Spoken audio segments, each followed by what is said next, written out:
Thank you for visiting Past the Wire TV, the YouTube channel of PastTheWire.com.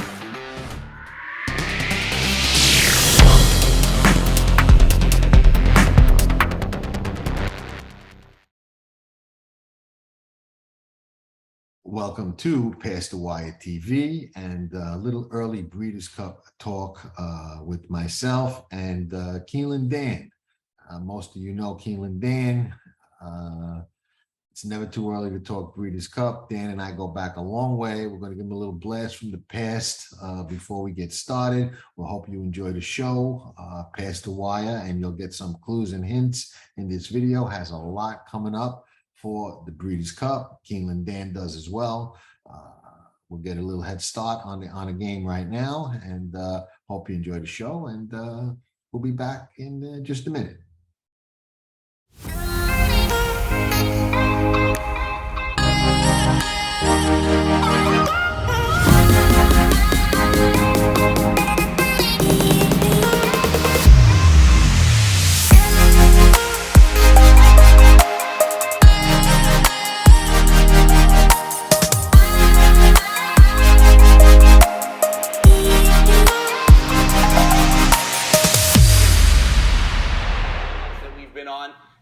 Have developed pretty good relationships with each other and a lot of respect for people that we may not have talked to every day or we may not have followed every day. And now, a lot of times you say something, I listen in particular if it's, a horse that wasn't on my radar, and the same can be said for everyone down the list here on Elite Racing Network. And you had a good night at the end at Churchill Downs last night.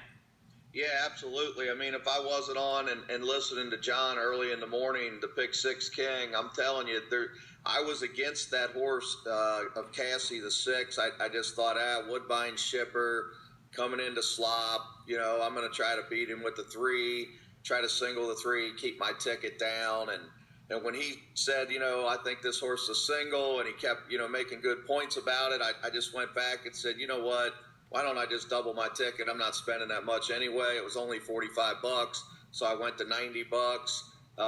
Put the 3 and the 6 in. Next thing you know, I got $1,700, and I was not going to use that 6 if it wasn't for listening to this show, waiting to go on.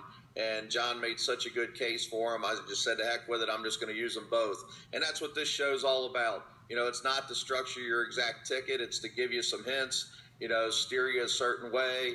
Everybody's got their own opinions, but, I respect John and all the other handicappers on Tracking Trips with Pick Six King, Jonathan Stettin. It's one of the best tools in horse racing for any level of player. It's your second set of eyes, spotting troubled trips, betting angles, track trends, horses to watch and favorites to fade, 10 figs, ticket structure, and more. At Tracking Trips, you're a friend with benefits. Not a member? You must hate winning money. Join Tracking Trips now. Visit PastTheWire.com and we'll see you in the winner's circle. Remember, nobody does it better. History remembers moments of extraordinary strength, skill, and determination. True greatness is forged by those who fulfill their destiny.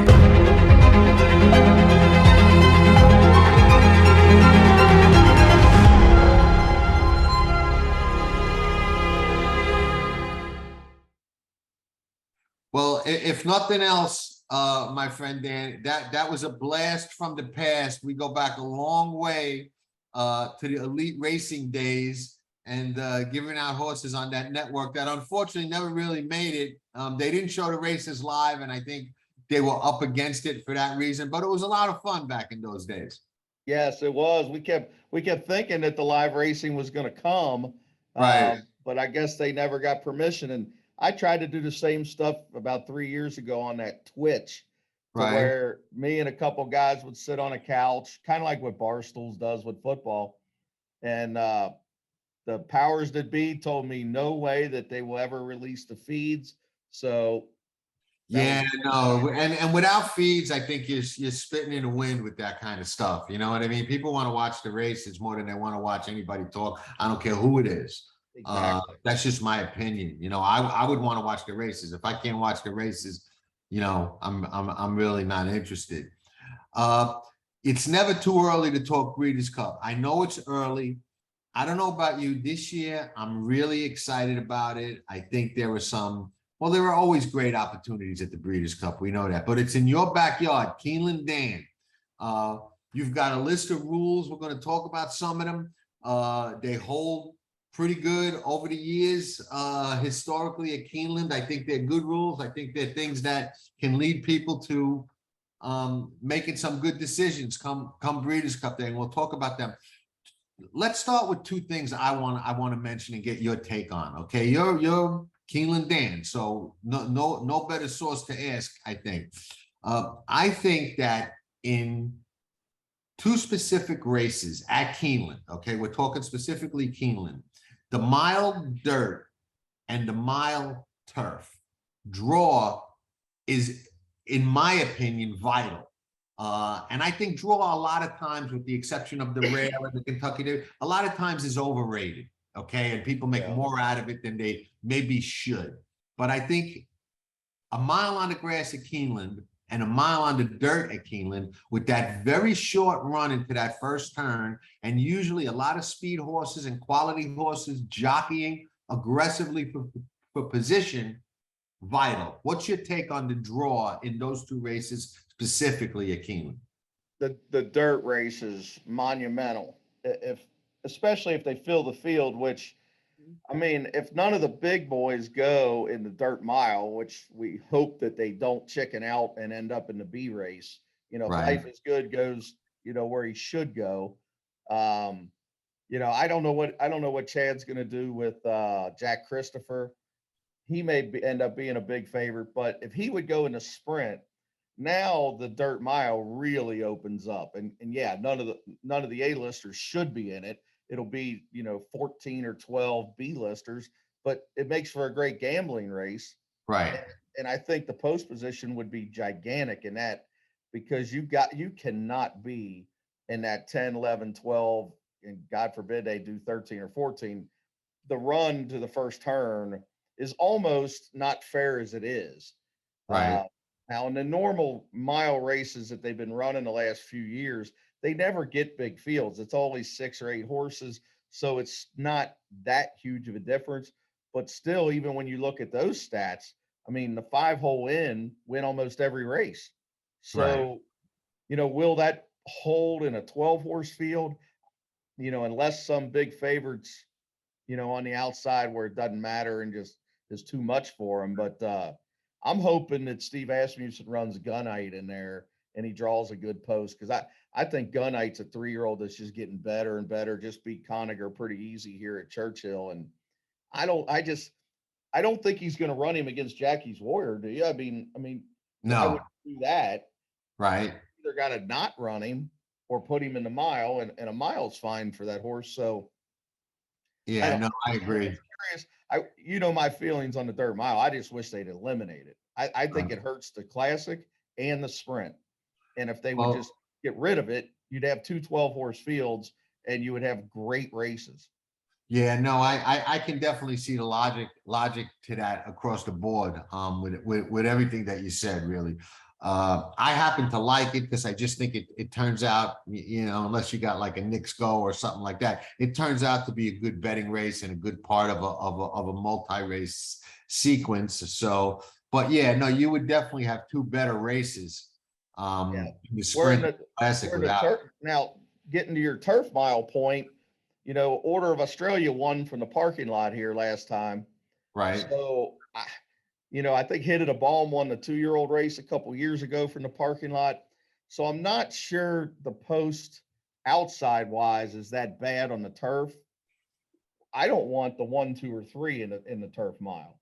Right, because they get bottled up for sure. Yeah, with 14 horses, they just get crushed. And I'd rather be in that 7, 8, 9, somewhere in there, you know, Right. with with your top selection. But if he drew the 12 and he was a closer, especially a Euro closer, I wouldn't care. Yeah, Yeah, I'd be more leery of the 1, 2, or 3. If you like the horse in the 1, 2, or 3 at Keeneland on the turf going a mile, this isn't Santa Anita or Del Mar to where they can just sit and on them tight turns and produce out and go. That's not the way it works. I mean, hell, Golden Horn got beat going a mile and a half because he stayed on the fence the whole race. So right. Well, he didn't like giving the course, and there was a lot of Right. giving the course that year right, too. which we may get again. There's weather here all the time in the fall. 100%. Right. So Yeah. No, we may get a 100%. really boggy course. And I'm glad you brought something out, because my take on the mile is this on the grass.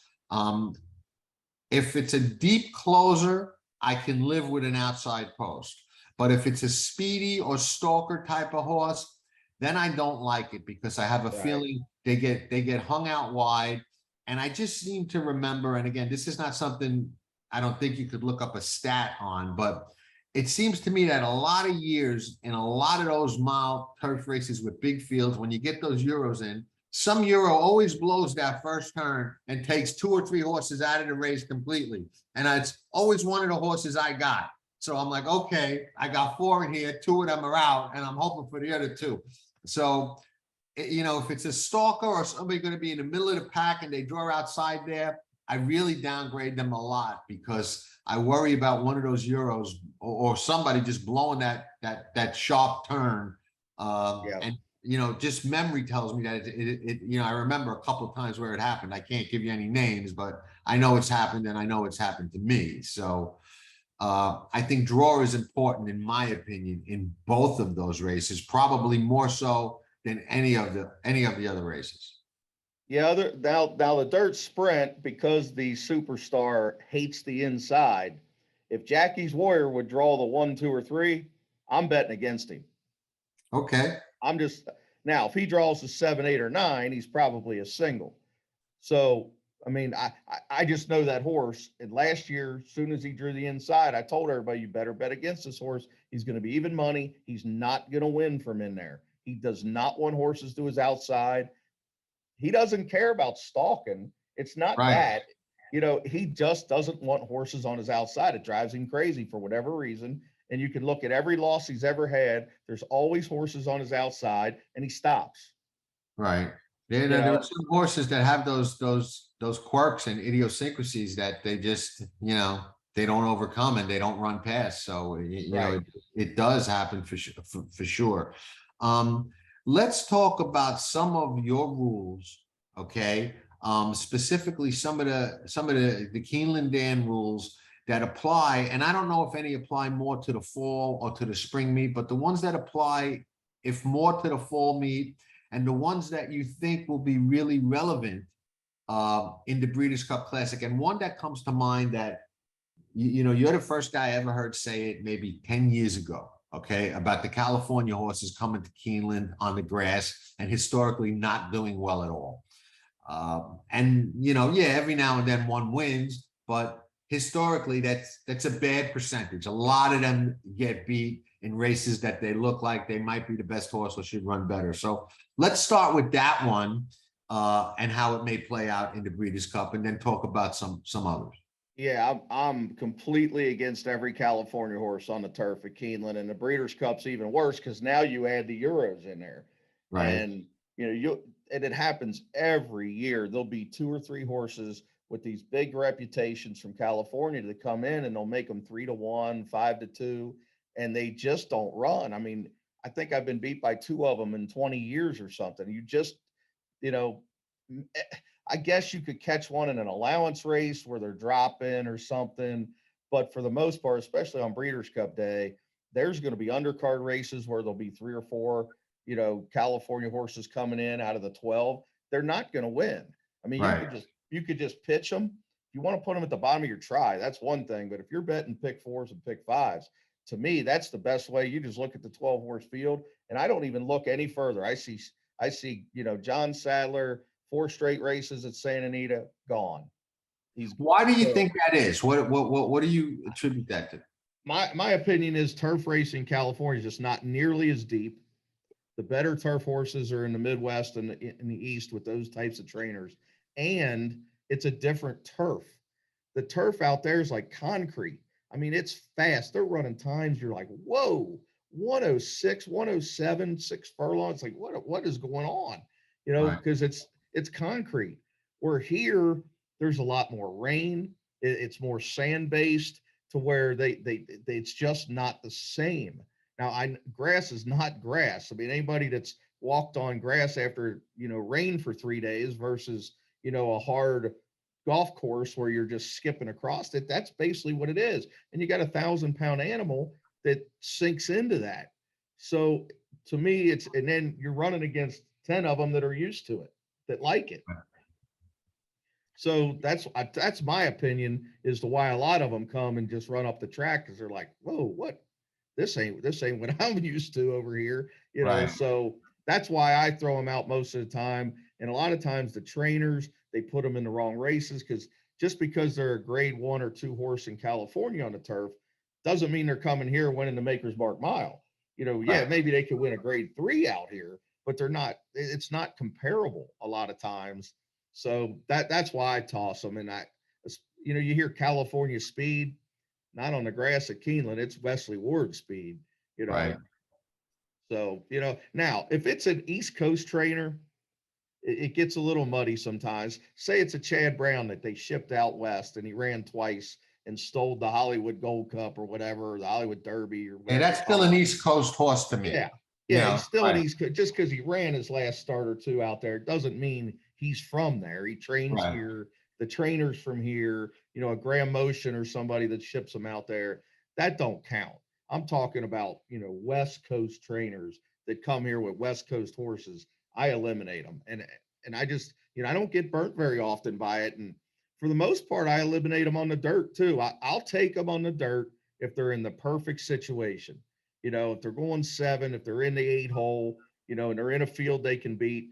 But if they're going 7 and they're on the rail or in the 2 hole, and I already don't want them because they're California, I will pitch them. Yeah, no, I've watched you. I've watched that angle since you said it, and it's noteworthy. I mean, they do not run as well here. Now, let me ask you this, and this is a question that I asked, and I apologize, I can't remember who it was, but at one of the Breeders' Cups within the past 3 or 4 years, I was at one of the press things, okay? And it was like somebody really good. It was like either Aiden O'Brien, John Gosden, Michael Stout, or somebody like that. And they were talking about, somebody asked them about, the horses that they look to bring to the U.S. for the Breeders' Cup. And they were like, well, obviously we look for horses that we think will do well and will like a firmer type of course. Okay. So it made me think, because I have a different take on that. And of course I agree with that. It's logical, makes sense. But I said, you know what? And I asked, I forget which one, I was one of those 3 guys. And I asked him, I said, but I says, doesn't it still give you guys an advantage when you come here and maybe you don't get that firm course because it's been raining, or we're at Keeneland where it's not quite as firm as, California and things like that, because you guys train over that, run over that, your yards of, all year long, your horses are used to that, where, some of ours aren't. So even though your horse may be better on firm, don't you think it still gives you an advantage? And they were like, that's a good point. You're right. And that's kind of how I feel. I think that the Euros do have an advantage, especially at a track like Keeneland, regardless of the turf condition, whether it's firm, whether it's good, yielding, whatever the case may be, because whether they seem to like it over there or not, they train on it. They're used to it. They're used to much worse than we ever see here. When it gets as bad as it does here, as it sometimes is over there, we don't train on the turf, let alone run. They do. Yep. I agree with you. Advantage Euro. I think the more it rains, the bigger advantage they have. I mean, I look agree. at Churchill a few years ago when Enable ran. I mean, she was probably going to win no matter what. But every Euro ran 1, 2, 3, pretty much every race on the grass. I mean, they just completely dominated. Now, the other thing is, and we don't have 7 hours to discuss it, but the fact that you know my feeling on taking away LASIX. I think it's probably the single dumbest thing the racing elite have ever done in the United States, ever, to take it away in the elite races. All you're doing is handing all these titles, all this money to all the Euros. I mean, our horses are not used to running on it. They're running without it. They're jockeying back and forth. Look at all the optional claimers now. They all get big fields because they can run on LASIX. Right. All the minor stakes can't get fields, because why would you if you had an optional 62 horse that could make you $500,000, the purses are 150, 120 in allowance and optional. Why would you run them in a stake race, or even take a shot in a Breeders' Cup race you got a 50-1 shot if they're going to run with no LASIX against Euros that are coming over here that have never run on LASIX, and they're getting, so you got the classiest horse, no LASIX, the ground they want. Why on earth would I pay that entry fee? So yeah, no, I get it. Yeah, I get it. I think Euro, you'd have to look it up. I'm pretty sure I'm right on this. As soon as they took LASIX away, the Euro percentage of winners in the Breeders' Cup races is went up even higher. And no, you're not wrong. And I'll tell you the reason that I know you're not wrong is, one of my strongest angles for years was when Euros came over and got LASIX. Okay. Yep, I used to say, they win so much more. They win when they come here, but they win so much more when they go on LASIX than when they don't. Because a lot of guys used to sit in here and not run on LASIX, even though they could, which I never understood why. But they did, and some of them won, but the ones with LASIX always won at a much higher percentage. But now that nobody's on LASIX, they seem to win more than ever.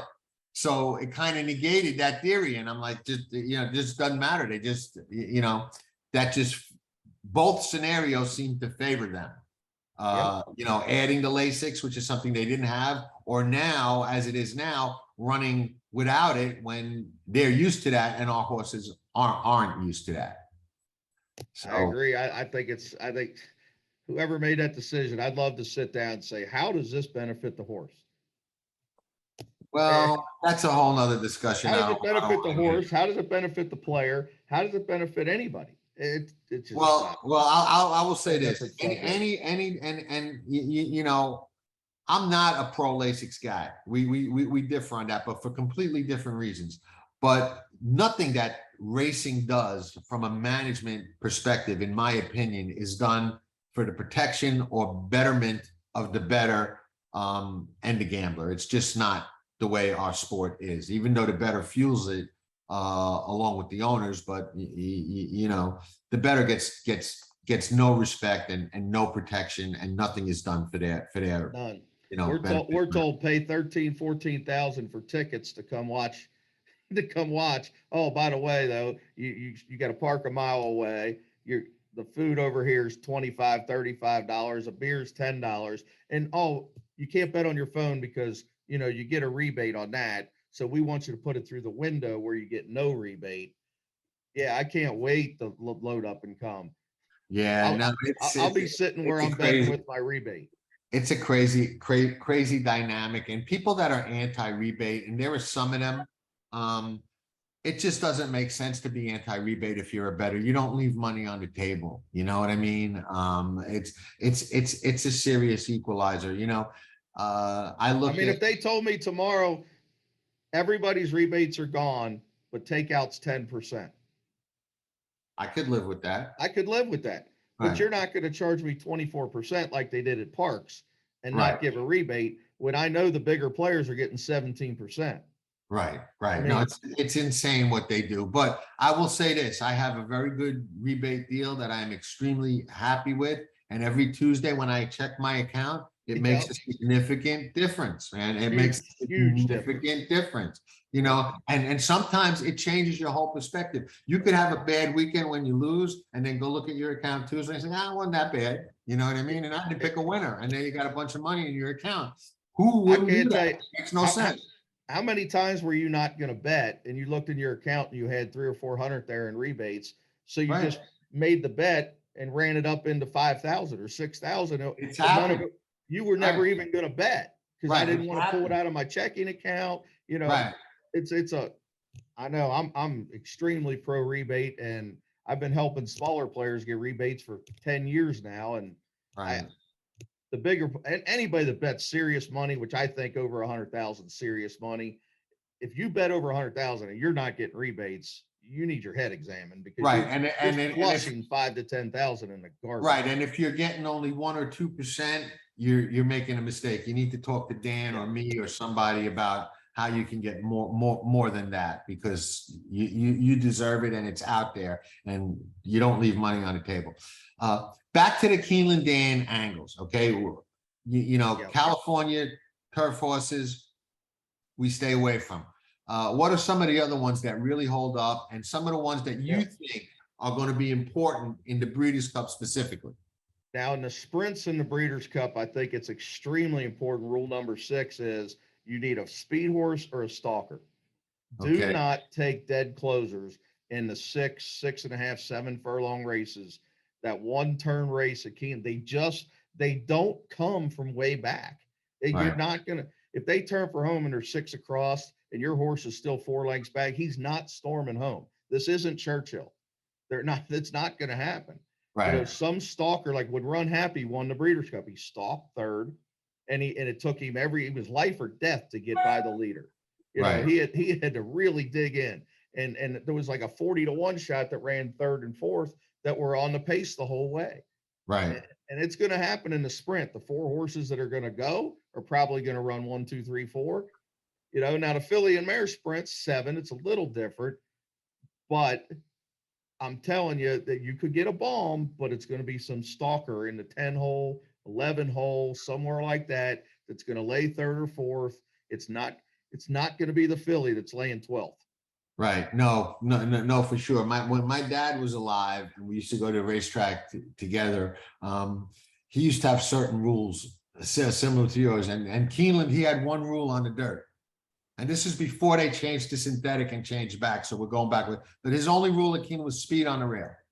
Yeah, it used to be speed on the rail was Right. Dynamite. Right. He used to just handicap, and whoever the speed on the rail was, he would bet. And let me tell you, they would hang on. They would win. They would look dead, turning for home, horse coming on the outside, and they'd manage to get to that wire. And would just look at me and go, speed on the rail. As soon as Keeneland was opening up, speed on the rail. And it's the same in the mile and 16th 2-year-old races. They don't have to be on the lead, but again, even like when Nyquist won, he had a horrible post, but he was still in that front pack. He was maybe 4 lengths out of it, and he was just much the best. Exaggerator was on the fence the whole way, so he saved ground. He was not far back. It wasn't the Derby. It was go watch that race. He was sitting right on that fence right there. Again, they just don't come from that far back. So you gotta know going in. I mean, look at the classics. They've run 2 classics at Keeneland. Authentic went wire to wire. Nobody thought he was going wire to wire. Well, most people didn't. Right. And American Pharaoh, it was might as well not even run the race. Once Beholder scratched and Liam's map went in a mile. Right. I mean, they just handed American Pharaoh the race, and he just waltzed around there. But unless Life is Good and Flightline just crush each other, which could happen, whoever's 1, 2, 3, 4, you better be 1, 2, 3, 4. You're not going to win the classic unless some crazy speed duel happens, and then we might get chaos. But I mean, logically on paper, you're thinking Flightline, Life is Good, Tabia, Epicenter right behind, and that's your race. And Right. I think it's that way in most of the Keeneland type races, that you just don't want to get far back. They just don't come from far back. So I would beg everybody, don't take dead closers in these races. I don't care how good they look on paper. Look for the stalkers. Look for the good post positions in the mile and 16 dirt races, to where they're towards that 1 through 6 hole, and they're a stalker that can just sit close and run a big race. And that's what I would do. I would not take anybody that you think's going to come from way back. Let's talk a little bit about the classic. Okay. Agree or disagree? Flightline will be the shortest price Breeders' Cup Classic horse ever in the history of the sport to date.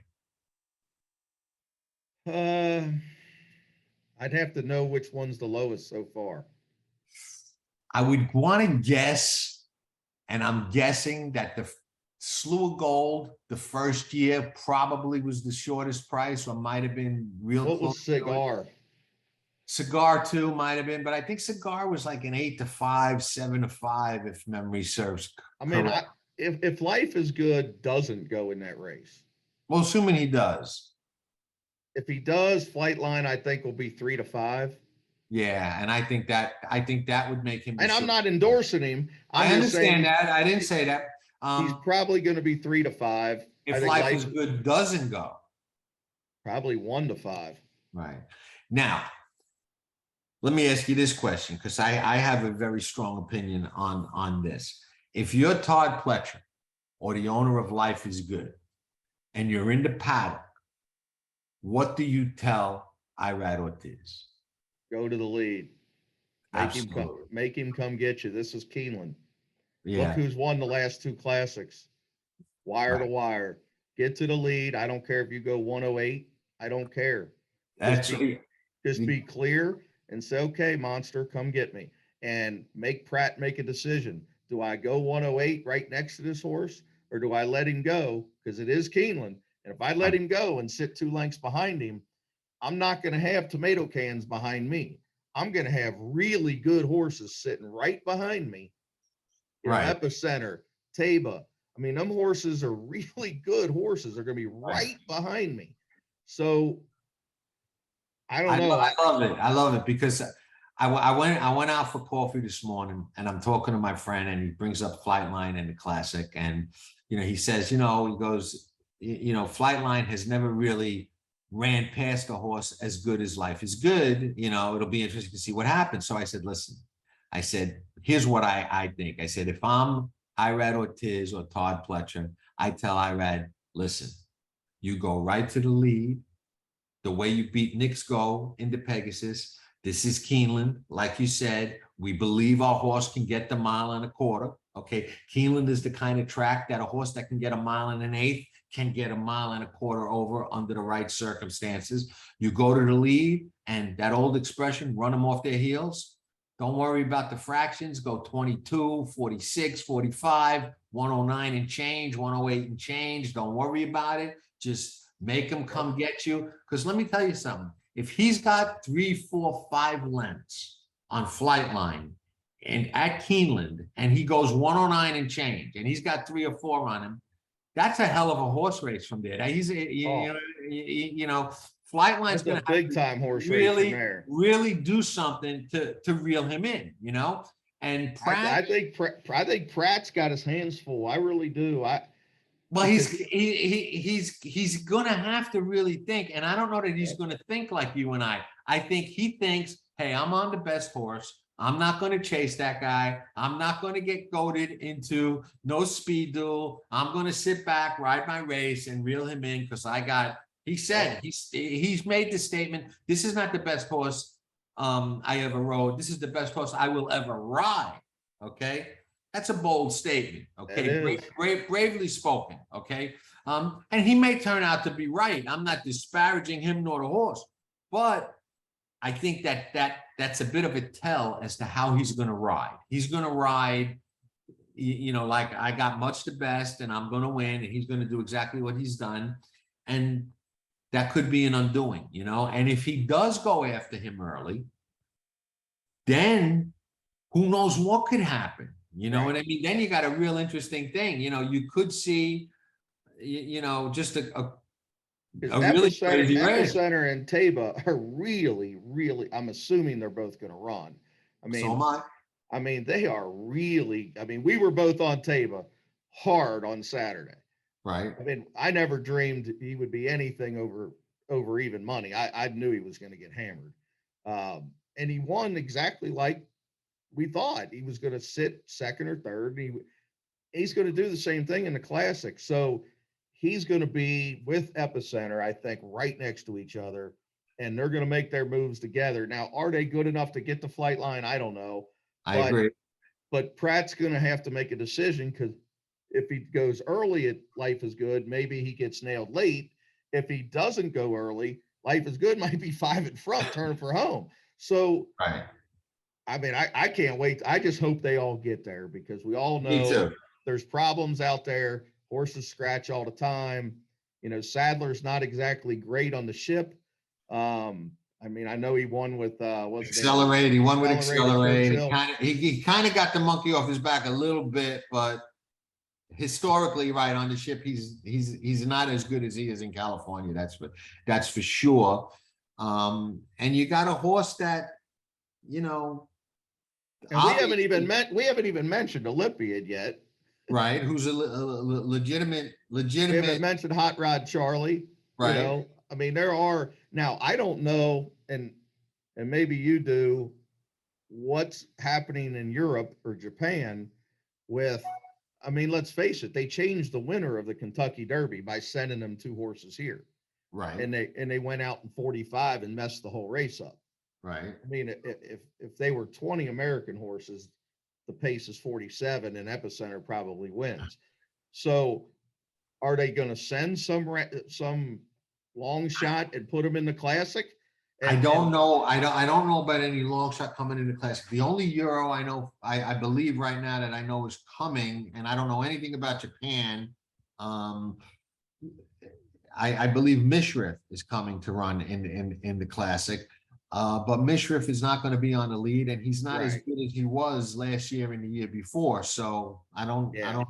The other thing in the Breeders' Cup we haven't mentioned yet is where is Warlike Goddess going to go? She's going to go in the filly and mare turf. He is going to go at the shorter distance. I think she's going to go in the filly and mare turf. I think they're going to take what they think is I think they really want to win that race. I think they should have won it last year. But it's a different race this year because it's a lot shorter. It's a lot shorter, and it's, different course, different situation. I think they're going to go there. It'll be interesting. Off that weird ride or weird trip, whatever you want to call it. But let's face it. I mean, I was all for the rider change because I think Joel's light years better than Le Peru. But on this particular horse, if you go watch his 3 rides, every one of them you were scratching your head or cringing or going, oh, and he almost got her beat the first time. When he got her bogged down on the fence, and like, was he ever going to get her out? What's he doing? And then the second time, okay, not too bad, got her out, win easy. But then last time, it's like, what on earth is he doing? Yeah, last time was ugly. Last time was ugly. Yeah. It's the inner turf. You can't just keep sitting and sitting and sitting and sitting. Now Keeneland, maybe he's getting ready for Keeneland, because at Keeneland, you do have to do that. You have to sit, and then produce and make that last one, big run. I'm curious on that one because the thing of it is, I thought the last race, my comment after the last race was, if you bet on her and needed her today, you're a little disgusted. But this race is going to really set her up for the Breeders' Cup. But there's a kicker there, Dan. You've got some really nice European fillies that might come. So I think she's head and tails over most of the, if not all of the American fillies, and that includes Chad Brown's. But is she better than those European fillies? I don't know about that. Yeah, I know about that. And we never know which ones are coming until, a couple weeks before. But yeah, I'm with you. I'm sure they're going to send some big ones because it's Keeneland. They're assuming it's going to be at least good to soft type turf. They know nobody's got Lasix now, so you don't have to worry about, well, I can only bring the one over that needs it. Now you can bring your best one because nobody's getting it anyway. So you might as well just bring your best one, take the couple million and go home. So yeah, I love the turf races, especially at Keeneland, because I hate the West Coast Breeders' Cups on the grass. I don't think those turf courses are fair. I just don't. I could be completely wrong, but I think the Keeneland and Churchill turf courses are really fair to speed and closers, that you get the rightful winners most of the time in these races, and you're not screaming about, oh my God, the trip, he got blocked 10 times. You don't get that at Keeneland and Churchill. The the rightful winner wins. Yeah, I wouldn't argue against that.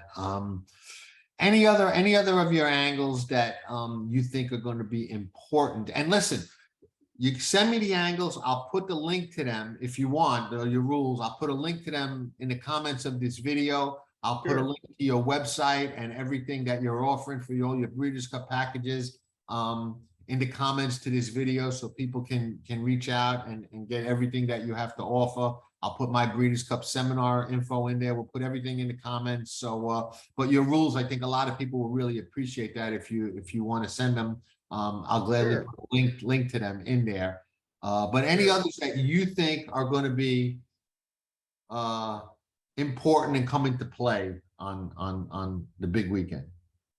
I think it will come into play that you really need to zero in on the Saratoga shippers that come to Keeneland, not just the Breeders' Cup, but even during Keeneland. The Saratoga type shippers, the New York shippers really dominate.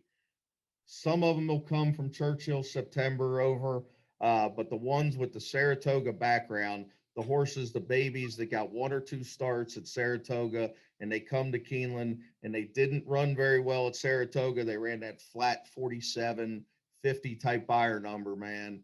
They got them loaded and ready for Keeneland for that second start. And a lot of times they run big. At a big price. And I think in the Breeders' Cup, the prep races that were at Saratoga, those prep races are going to be huge. You know, the Flower Bowl and all those kind of races, the sprint race, you know, those are the races you want to lean on more than the California races. I mean, I could care less who wins the Awesome Again. Right. You know, I just, other than Flightline, I don't think there's a California horse that could hit the superfecta in the Classic. Other than the Baffert 2-year-old, I'm not sure there's another 2-year-old that I would even zero in on. I mean, maybe I could be wrong and I missed one, but so far, other than that one Baffert, there's not a whole, 5 or 6 of them from California that are coming in that I'd say, whoa, look at him. Even like CC, I'd bet against CC on paper right now in the Filly and Mare Sprint. If they make her favorite, I'm completely against her. So I want these horses that are successful. Like Kamara wasn't even on my radar until the last 2 starts. I mean, that horse has just gotten really good, and the Filly and Mare Sprint is completely wide open. It's so wide open that my buddy's real good friends with Donk. I was begging him to put Fingal's Cave in the Breeders' Cup Filly and Mare Sprint. I said she would be 30-1 and could win, because it's so wide open. I just think somebody from the Midwest, East Coast is going to win the majority of these races, other than maybe Flightline and maybe the Baffert 2-year-old. You got to zero in. Well, I know the Chad Brown horse. What's the name of it? Pink Huey or Hugh? Pink Hugh. I mean, you better have your eyes like this on that one. I would assume that she's going to run this weekend or next weekend in a prep race off that monster win at Saratoga. So she can run. I don't know what some Euro better be really good. Right. So I'm curious to see her follow up. But hopefully I know that the 2-year-old races at Belmonte and Keeneland are coming that first week. So we'll get to see that one soon to see if she's really that good that we think she is, at least. Right. Echo Zulu going in the I would assume is going to go in the Filly and Mare Sprint. What was your take? What's your take on her? I'm curious, because she's an enigma right now to me. I mean, I'm not sold on her. Yeah, she's just had so many problems. They just can't get her right. And every time they think they got her right, something else happens. I just think she's so talented, it doesn't matter. I mean, I wish I would have known that Society was going to win that Philly race, to why they took Zulu to the sprint. But she's got the right style for Keeneland. If she gets the right post, she's still got to beat the older horses, but man, she's so good when she's right. It's just a question of, can they get her to the Breeders' Cup right? The prep race went smooth. beat a solid field, not a great field, but okay field. So I don't know. That's one that I think the Philly Mare Sprint's got a chance to really be, I love the all button. That could be the all race. And this is going to sound so bizarre, and I'm not saying this to be evasive. I'm just saying it because I haven't made up my mind yet, and I don't want to throw it out there because people will take it wrong. But I actually am thinking, and this is very early, that is the race where I might have my single. Oh, wow. You must have somebody going in there that I don't know about. No, I'm sure you know about her. And I will tell you beforehand so you'll know who it is. But I just don't want to say it now because I don't want to lock myself into it. But that is the race. I've got my eye on somebody as a single.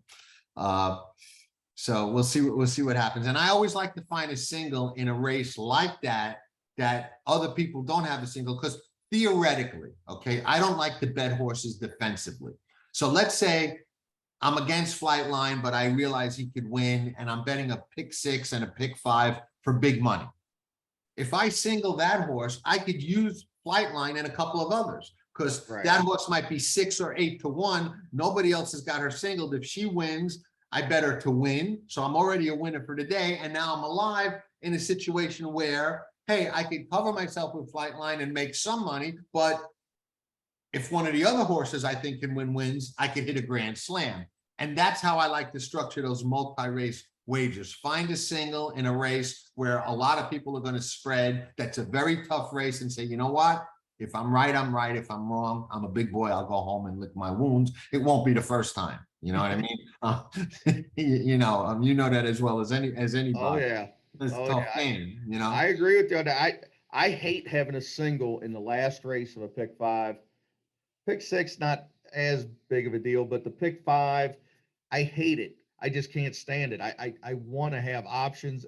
And I always preach too, if you don't bet to let yourself get lucky, you can't get lucky. I say this to my dad almost every weekend. My dad will hand me his pick 5 ticket, and I'll just look at it and shake my head, and he'll go, what? I'll go, well, you got the 2 favorites, the 3 favorites, the 4 favorites, the 2 favorites, and the 3 favorites. Right. That's how you going to win any money. Even if you hit it, it's going to pay 400. I mean, what are you doing? You bet 200. You might as well bet an even money shot and not have to sweat it out. Right. Yep. If I'm going to go 5 deep, I'm going to have some 20 to 1 shot in them 5 horses. 100%. 100%. And I'd rather have it all. I'd rather go 1 by 10 than 2 by 5. It's just in my psyche. It's the same amount of money. I hate that race. Obviously, that's why I'm going 5 deep. A perfect example, and I'll admit it, I screwed this completely up. I played it perfect, but then got stubborn and screwed it up, was when they had the Keeneland Breeders' Cup and we weren't allowed to come. I told every human to take all in a turf mile. We caught Order of Australia. You couldn't have that horse if you didn't have all, right? I singled Monomoy Girl, right? Single. She wins. I've got it, right? I've got both other races leading into it. I got every Euro. I can't lose that race. I had Whitmore. Couldn't lose that race. I took 7 horses. Well, I get to the Classic, and I had 6 of them written down. And I was like, yeah, I don't want to spend this much money. So I started cutting. And I freaking left Maximum Security in and cut Authentic out. Oh, I did worse than you. Okay. I mean, it cost me $80,000. Cost me $80,000. How many horses were in the Order of Australia race? 14, I believe. Okay, I think I had 11 of them, and he wasn't one of them. Okay, and I think that was right after we did the show where you were trying to convince me that sometimes you got to use the all button, and I was being real stubborn saying, no, there's always a couple I could cut. And you were like, no, that's how you catch it. And I remember thinking, oh man, how do I not go all 11 out of 14 and I don't use this horse? And I'm looking and looking, how can it be this one I didn't have, And the only way you could have him was the all button. He looked horrible. He didn't look like he had any chance at all. I couldn't You know, have it's it. just, I couldn't believe it. And it's not the first time that's happened to me with my stubbornness of not wanting to use all and always saying there's got to be somebody I can cut. It's burned me, you know, a and I'm lot. stubborn in the Breeders' Cup turf. Other than the year I added bricks and mortar into my ticket. Other than that, for 15 straight years, I won't even handicap it. I mean, I do for the sheet, but for me, I just go Euro, Euro, Euro, Euro, Euro, Euro, next race. You want to laugh at that Breeders' Cup? Okay. I didn't bet a lot at that Breeders' Cup at Santa Anita. I went out there, I was there, I had a lot of money in my pocket. That's the year that the track was funny. They were having all those issues. I really wasn't like nothing. I think I made 3 bets. One of my 3 bets, I bet a horse in the juvenile on Friday that ran second or third, a Golden Gate horse at a very big price. I don't remember who it was. And I bet 1,000 to win on Saturday on United. Oh God. You remember what he went off? I remember my brother's was blowing my phone up. He was ready to strangle everybody. They had I bet United in 1,000. 6-6. I bet 1,000 to win on United. I Oh, think it was like 40 to 1 or something ridiculous like that, man. And he just couldn't hold off bricks and mortar, man. He just oh, couldn't. that'd have been a heck of a score, that's for sure. And unfortunately, I was watching. I sat in these really nice boxes overlooking the racetrack, but I was watching the race live, like on the grass. You know what I mean? Watching the actual race, not the TV. And it was very tough to tell who won from where I was sitting. You know, and so I had no idea, and I had to actually go to a TV and watch the slow motion replay, not knowing what happened, but knowing it was very close.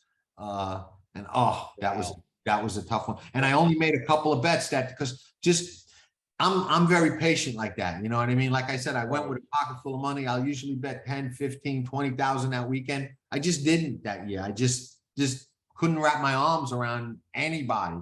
I loved Matole, and the last minute I decided not to bet, so I let one slip away. And I wound up betting United at that ridiculous price, and just tough one. Wow. Tough one, man. 1,000. I just think for everybody out there, even the smallest players, you can bet a pick 4 when you know in the pick 4, especially in the Breeders' Cup, one of those 4 races in the late pick 4, just pick your single. I try to pick it in the first or second leg because in the turf, I just want every Euro because I've won so much money in pick 4s and 5s on the other Euro. Right. I mean, that year you're just talking about, that Euro, I can't remember his name, was like 7 to 1, 8 to 1. Iridescent. Yeah. Iridescent. And then Dangerous Midge win was Right. like 12 to 1. There was another one, I think at Arlington, run off at 15 to 1, kept going. I mean, you can catch the other Euros. I mean, even the big filly that won at Keeneland. I mean, she was like 4 to 1. Right. You know, I mean, she comes storming down the middle of the track, but she wasn't the main Euro. Found win, beat Right. Golden Horn was like 7 to 1. So, Right. I mean, you can get almost lock in a Euro where you can't lose the race, and you could get a $12 to $15, $16 horse into the classic to make your pick 4s and 5s just swell. So I love playing like that.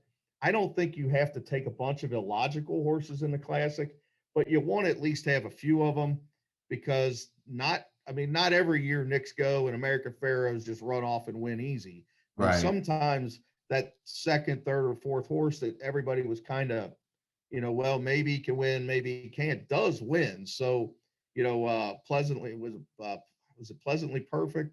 Yeah. The Mandela horse. Yeah. Pleasantly perfect. I mean, I clocked that pick 4.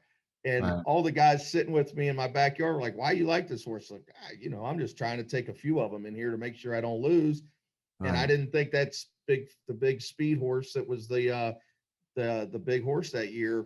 Was that Medaglia d'Oro year, I think? I can't remember. Or Congaree, maybe. I can't remember. But there was a speed horse that was like the main horse. And I was like, nah, I need a couple of them in here. And, you know, you catch the other one and you clock it. So, I mean, I should be coming off some big wins with Authentic. That sucker cost me so much money. I can't believe I left. I can't believe I took back. Yeah, that one hurt. That hurt. That hurt bad. But I think we got, you know, the pick 4 for regular players is the better bet than the pick 5 on Breeders' Cup Day, unless you like to have partners. Now, I'm a guy that loves to have partners. I know you're not.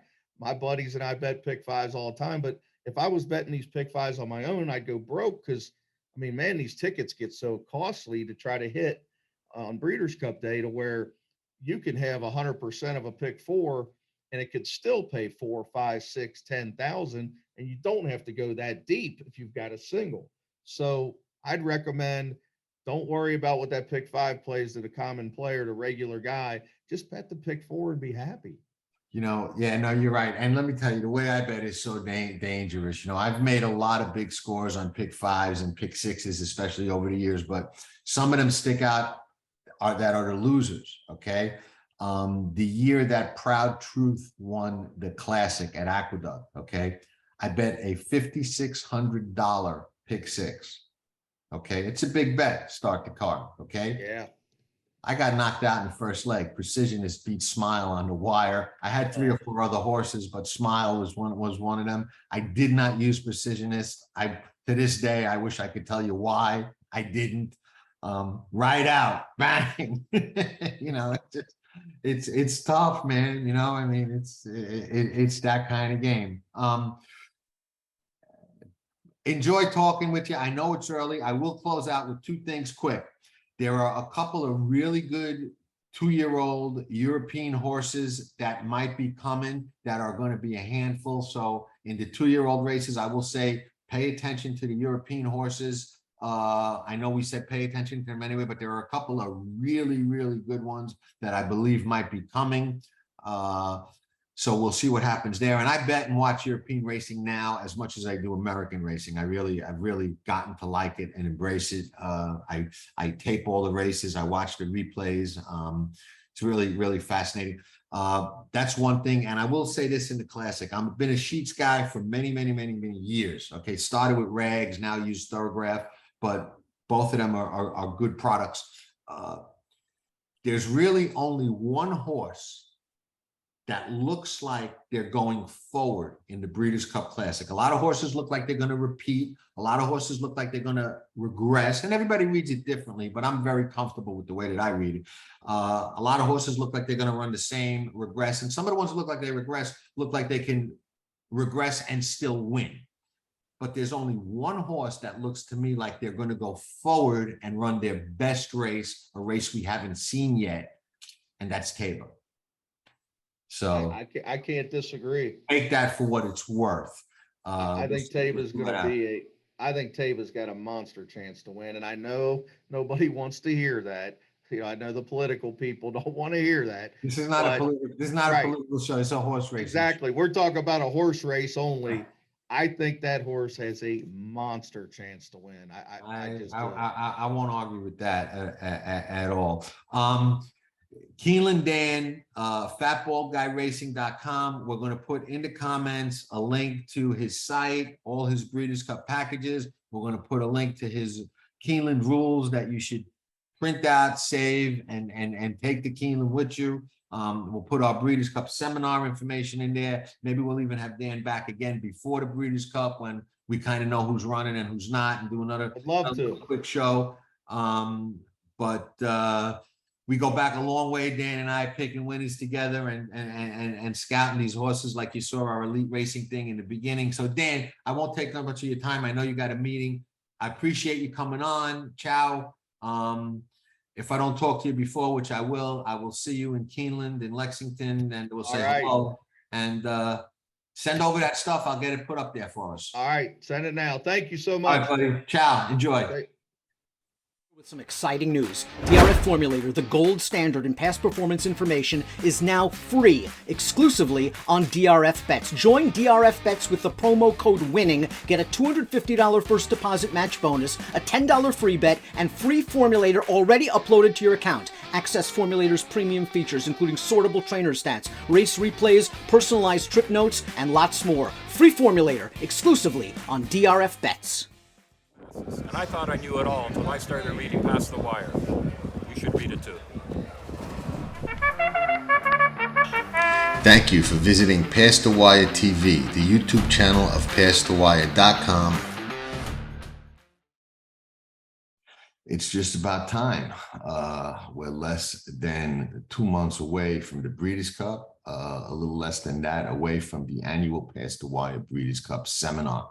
Our track record in the Breeders' Cup and all these big days is a track record. Most of you that have attended, you kind of know what we do and how we do it. This year, I'm really looking forward to it. I'm excited about it. Are we going to win? No such. Nobody knows that. Anybody tells you they know that they're full of it. But there are some things we do know. We know nobody is going to outwork us. We know nobody is going to outplay us. We know nobody is going to outprepare us. And we know nobody is going to outswing us. And we know nobody does it better. So live, interactive, replay available. We're going to take some great shots. There are a couple of horses I'm waiting for, especially a couple from Europe that I'm hoping come. There's a couple I believe are coming. There's a couple of horses we're looking to take some stands against too. So going to be a great show. Going to be a great seminar. A lot of insight. You will not be bringing a knife to a gunfight if you show up. Spots limited, so grab yours while you can. Early registration discount, absolutely. Hope to see you all there, and hope to say hello and see a few of you at the Breeders' Cup as well. So ciao for now, and see you soon. Paulie Tow Truck, Brooklyn, New York. I know John, PastTheWire.com, about 40 years now, and I can tell you something, nobody better than this man. After all, they call him the Pick 6 King, PK6, not because he was Walmart's best shopper of the month. You know what I'm saying? Subscribe. The Breeders' Cup's coming up. PastTheWire.com. Don't show up unarmed. I'm Chuck Simon, and I read Past the Wire.